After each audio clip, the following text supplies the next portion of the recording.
ইয়ে কোথাও লাগেনি তো?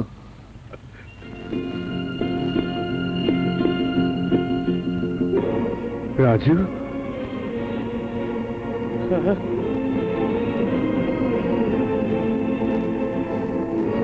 রাজু, আজ আমি একটা কথা বলবো। রিক্সাওয়ালা হয়ে তুমি আর কখনো আমার সামনে আসবে না। আমি তোমাকে রিক্সাওয়ালা হিসেবে দেখতে চাই না, আমি তোমাকে সফল মানুষ হিসেবে দেখতে চাই। আমি চাই সমাজের সবাই তোমার নাম জানুক, তোমাকে এক নামে চিনুক। সেই দিন তুমি আমার সামনে এসে দাঁড়াবে। আমার কথা বাদ দিন, ওরা কারা? আপনাকে এভাবে রাস্তায় ছুঁড়ে ফেলে দিল কেন? ওরা আমার ছেলে সাগরের শ্বশুর বাড়ির দারোয়ান। কি? ওদের এত বড় সাহস? আপনার গায়ে ওরা হাত দিয়েছে? সাগর কোথায় ছিল? সামনেই, কিন্তু ও আর কি বলবে বাবা? বড় লোকের মেয়েকে বিয়ে করার জন্য অনেক আগে ও আমার অফিস থেকে টাকা চুরি করে আমাকে বানিয়েছে চোর, আমার স্ত্রীকে বানিয়েছে বিধবা। কি বলছেন আপনি? হ্যাঁ বাবা,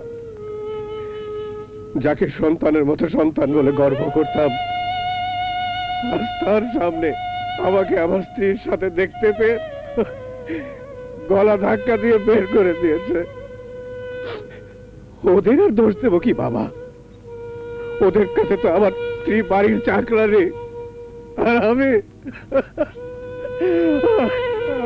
আমি তার অবৈধ প্রেমিক। কাঁদবেন না চাচা, আপনি চলুন আমার সাথে। না, চলুন, না, আসুন, আসুন, আসুন চাচা। সাগর, সাগর, কোথায় তুই? সাগর, সাগর, বেঈমান অকৃতজ্ঞ! কি করছিস? আমি তোকে মেরেই ফেলবো।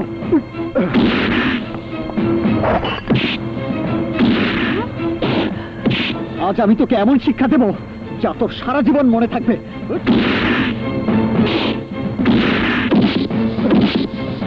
খবরদার, আমার স্বামীর গায়ে আরেকটা আঘাত করলে আমি তোমাকে গুলি করতে বাধ্য হব। কোন অপরাধী গুলি করবেন? একজন অপরাধীকে তার পাপের সাজা দিচ্ছি বলে? একজন বেঈমানকে উপযুক্ত শিক্ষা দিচ্ছি বলে? কিসের অপরাধ, কিসের বেঈমানি? বুয়া, এক্ষুনি তুমি পুলিশকে ফোন করো। কাকে বুয়া বলছেন? আপনি যাকে বুয়া বলে, চাকরানি বলে বাসার সমস্ত কাজ করাচ্ছেন, জানেন উনি কে?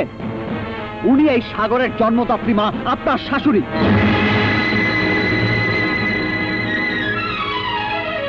একটু আগে আপনি যাকে গলা ধাক্কা দিয়ে বের করে দিতে বলেছেন, জানেন উনি কে? উনি ওনার স্বামী, এই সাগরের জন্মদাতা পিতা। যে সন্তান জীবিত বাবাকে মৃত বলে মিথ্যাচার করে, যে সন্তান তার গর্ভধারিণী মাকে সাদা শাড়ি পরিয়ে বিধবা সাজিয়ে চাকরানির পরিচয় দেয়, সে স্বার্থপর অকৃতজ্ঞ সন্তানকে কি করা উচিত আপনিই বলুন।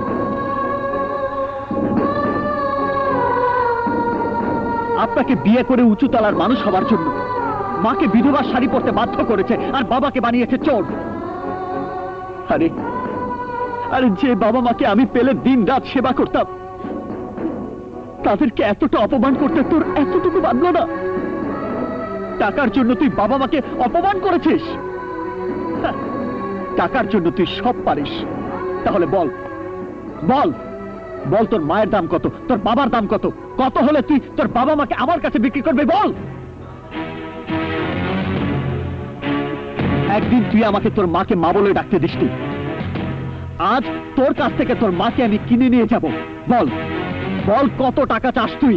বল, কত হলে বিক্রি করবি? বল। সবাই যখন জেনে গেছে আমি স্বার্থপর, তখন 10 কোটি টাকা চাই। 10 কোটি টাকা দিলেই আমার মা, আমার বাবা তোর হয়ে যাবে। বল, 10 কোটি টাকা দেবার ক্ষমতা হবে তো?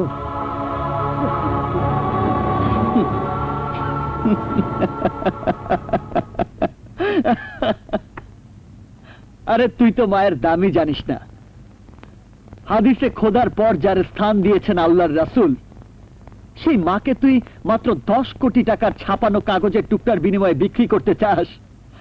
আরে আমি তো আমার সমস্ত সম্পদ 100 কোটি টাকা দিয়ে পথের নিঃস্ব ফকির হতেও রাজি ছিলাম, আর তুই কিনা চাইলি মাত্র 10 কোটি টাকা। মাত্র 10 কোটি টাকা মায়ের দাম।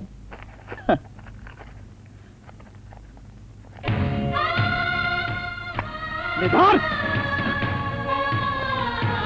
চলো মা, চলো বাবা, আজ থেকে তোমরা আমার বাবা মায়ের মর্যাদাই আমার কাছে থাকবে। চলো।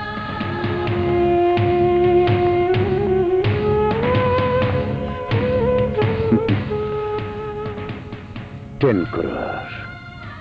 ছি ছি সাগর, মোহনা, মরে গেছে, মরে গেছে তোমার মোহনা। যে মানুষ নিজের মাকে টাকার বিনিময়ে বিক্রি করে দিতে পারে, সেই লোক তো আগামীকাল আমাকেও বিক্রি করে ফেলবে। বিক্রি করে ফেলবে আমার পেটের অনাগত সন্তানকে। সন্তান? হ্যাঁ হ্যাঁ, সন্তান। তার কথা বলে তোমাকে সারপ্রাইজ দেব ভেবেছিলাম, ভেবেছিলাম তোমাকে অবাক করে দেব।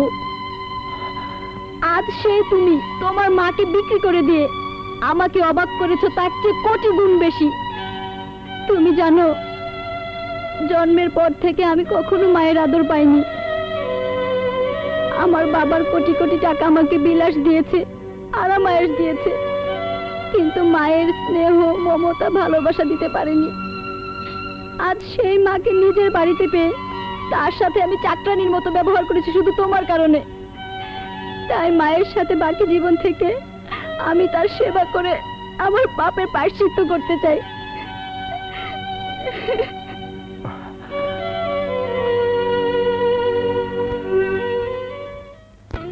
তোমরা এখানেই থাকবে?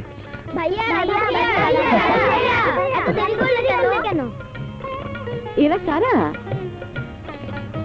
এরা আমারই মতো পথহারা কিছু ছিন্নমূল, যারা নিজের মা বাবাকে হারিয়ে পথ ভুলে পথভ্রষ্ট হয়ে সমাজের অন্ধগলিতে বিচরণ করছিল। সেদিন তোমার ওই আদেশ আর উপদেশ আমাকে যখন অন্ধকার পথ থেকে আলোর সন্ধান দিয়েছিল, তখন এই ছিন্নমূল শিশুদেরকে সঙ্গে নিয়ে আলোর পথে বেরিয়েছিলাম। শত প্রতিকূলতার মধ্যেও আমি যেমন ওদেরকে ছেড়ে যাইনি, তেমনি ওরাও কেউ আমাকে ছেড়ে যায়নি। তাই ওরা আমার এই বাড়ির প্রতিটি ফুলদানের এক একটি ফুল। ওনারা কারা? তোমাদের মতো ওনারাও আমার খুব আপনজন। আজ থেকে উনি আমার বাবা আর উনি আমার মা হয়ে এই বাড়িতে থাকবেন। চলো মা, চলো বাবা, ভেতরে চলো। চলো চলো চলো চলো চলো চলো চলো।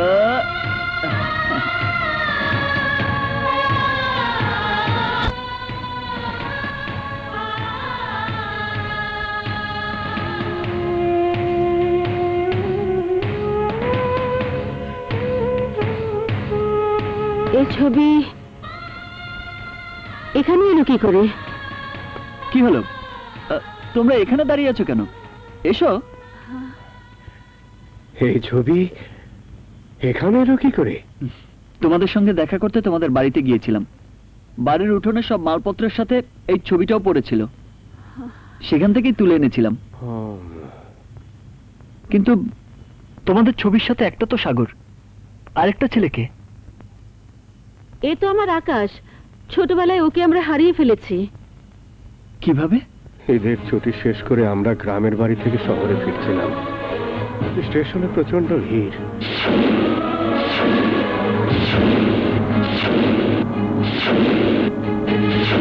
এরপর কত খুঁজেছি আমার আকাশ আর ওই লোকটিকে, কিন্তু আমরা আর আকাশকে খুঁজে পাইনি।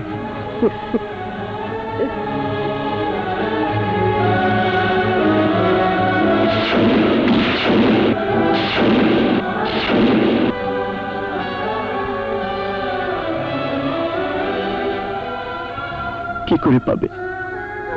সেই আকাশ যে তখন ট্রেনের দরজায় বাড়ি খেয়ে সে তার সবকিছু ভুলে গিয়েছিল। পারেনি তার অতীত মনে করতে, পারেনি তার মা বাবার নাম বলতে। তুমি এসব জানো কি করে? আমি ছাড়া আর জানবে কে মা? কারণ আমি তো তোমাদের সেই হতভাগা আকাশ। আকাশ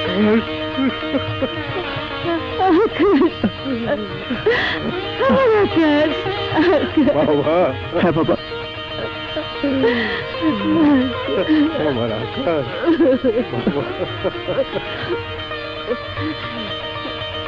মা, বাবা, কি বলছো মামি? ললিতার জন্য পাত্র দেখবো মানে? বাড়ি ললিতাকে বিয়ে দিতে হলে ভালো একজন পাত্র খুঁজে বের করতে হবে না?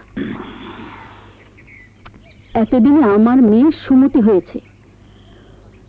রাজু নামের ওই ছোট লোকের বাচ্চার ভূতটা ললিতার মাথা থেকে নেমে গেছে। তাই আমি আর দেরি করতে চাই না ইমরান। যত তাড়াতাড়ি পারি ললিতাকে বিয়ে দিয়ে ঝামেলা মুক্ত হতে চাই। তুমি সব ব্যবস্থা করো।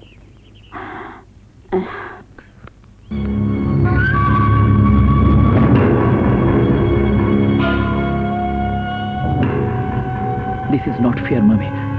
This is not fair. যে পারো না, impossible. Simply impossible. না, ওকে আর আমাদের প্রয়োজন নেই। আমরা আমাদের আকাশকে পেয়ে গেছি। বাকি দিনগুলো ওকে নিয়ে কাটিয়ে দেব। আকাশ? হ্যাঁ, আকাশ। রাজুই আমাদের আকাশ। রাজু? হ্যাঁ, যে রাজু কোনো পরিচয় না জেনে আমাদের শুধু বাবা মার মর্যাদা দিতে তোর কাছ থেকে কিনে এনেছে। যে ছিনতাইকারী আমাদের কথায় নিজেকে বদলে ফেলে মানুষের মতো মানুষ হয়েছে, সেই তো সন্তানের মতো সন্তান। আজ মনে হচ্ছে সেদিন যদি চুরির দায় স্বীকার না করে তোকে ধরিয়ে দিতাম, তাহলে তাহলে আজ আর এই দিন দেখতে হতো না। বাবা, চলে যা, বেরিয়ে যা, তুই বেরিয়ে যা এ বাড়ি থেকে।